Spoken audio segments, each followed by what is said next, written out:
بسم اللہ الرحمن الرحیم.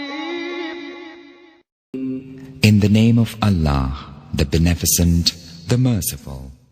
بسم اللہ الرحمن الرحیم. السلام علیکم ورحمۃ اللہ وبرکاتہ. ناظرین اکرام، آج ایک بار پھر آپ کی خدمت میں ایک نئے پیغام کے ساتھ حاضر ہوا ہوں. آج کا جو ہمارا موضوع ہے وہ ہے حرمت مسلم کے حوالے سے کہ ایک مسلمان کی کتنی حرمت ہے احادیث کی روشنی میں. اب حال ہی میں ایک عالم دین، ایک نامی گرامی شخصیت مسلک اہل حدیث سے جن کا تعلق ہے، انہوں نے بڑی اچھی طریقے سے، بڑی وضاحت کے ساتھ اور مدلل بیان کیا. اس پہ دلیلیں بھی دی، حدیث کے حوالے سے بھی انہوں نے بات کی کہ حرمت مسلم کی کیا حیثیت ہے. آج اسی موضوع کی میں تھوڑی سی وضاحت کروں گا کہ حرمت مسلم کیا ہے اور ہمیں کیا کرنا چاہیے زندہ کے لیے، اور وہ فوت ہو جائے تو اس کے لیے کیا اس کی حرمت ہے. تو سب سے پہلے تو میں آپ کی خدمت میں خطبہ حجۃ الوداع کے موقع پر جو رسول اللہ صلی اللہ علیہ وسلم نے اصحاب کرام رضوان اللہ اجمعین سے پہلے 3 سوال کیے. ان میں یہ تھا کہ آج کون سا دن ہے، آج کون سا مہینہ ہے، اور یہ کون سی جگہ ہے.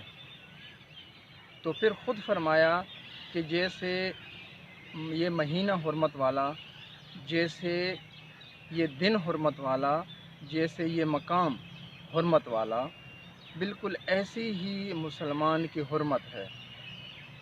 تو یہاں سے ہمیں بہت بڑا سبق ملتا ہے اگر ہم اس پہ توجہ فرمائیں.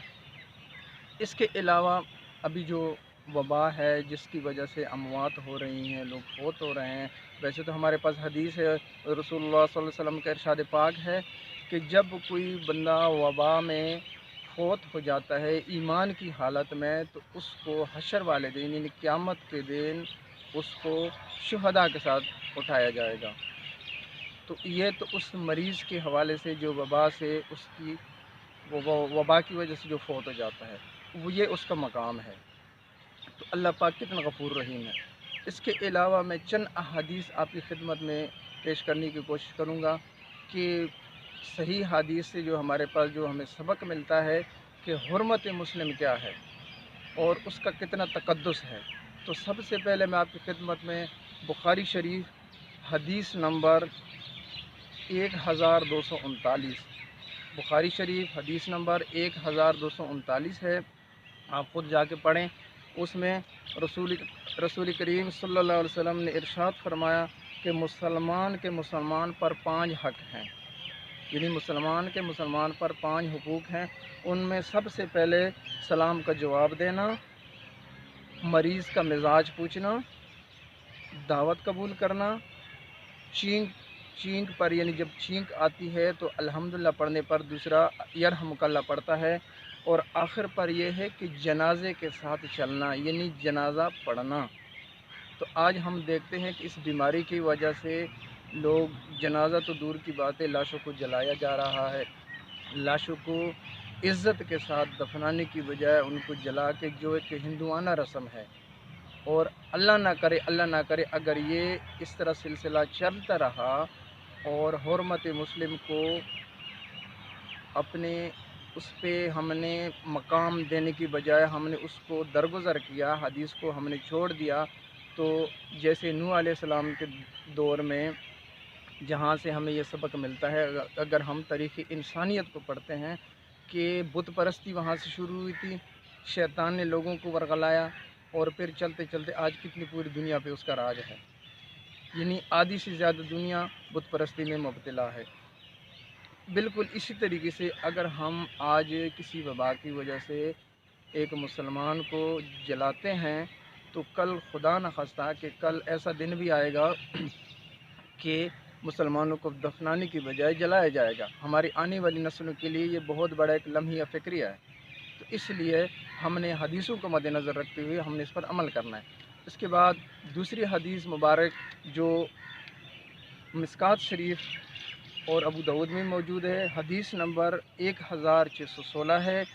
حضرت ابو سعید خدری رضی اللہ تعالیٰ عنہ کے بارے میں منقول ہے کہ جب ان کی موت کا وقت قریب آیا تو انہوں نے نئے کپڑے منگوائے، اور انہیں زیب تن کیا، اور پھر فرمایا کہ میں نے رسول کریم صلی اللہ علیہ وسلم سے کو فرماتے ہوئے سنا کہ مردہ ایسے کپڑوں میں، یعنی مردہ انہی کپڑوں میں اٹھایا جائے گا جس میں وہ مرتا ہے حشر والے دن۔ یعنی اس سے ہمیں یہ سبق ملتا ہے کہ اگر ہم مردے کو کفن دیں جو سنت سے ثابت ہے تو اسی میں اللہ پاک اس کو اٹھائے گا۔ اس کے بعد دوسری حدیث جو ہے وہ بھی اسی مشکوٰۃ شریف 1612 نمبر کی حدیث ہے۔ حضرت جابر رضی اللہ تعالیٰ عنہ راوی ہیں، فرماتے ہیں کہ رسول کریم صلی اللہ علیہ وسلم نے فرمایا جب تم میں سے کوئی اپنے بھائی کو کفنانے یعنی کفن دینے، اور اس سے چاہیے کہ وہ اچھا کفن دے، یعنی حضرت جابر رضی اللہ عنہ فرماتے ہیں کہ رسول کریم صلی اللہ علیہ وسلم نے ارشاد فرمایا کہ جب تم اپنے بھائی کو کفن دینے لگو تو کوشش کرو کہ اس کو اچھے سے اچھا کفن دو۔ تو آج بدقسمتی سے ہم کفن کی بجائے ہم اس کو جلاتے ہیں، نہ اس کا جنازہ ہوتا ہے۔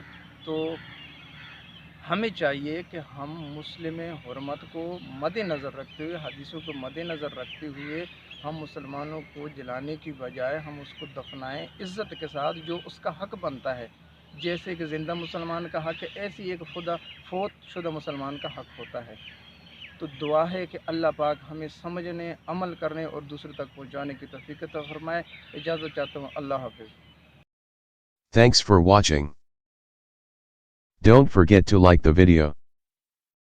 And don't forget to subscribe.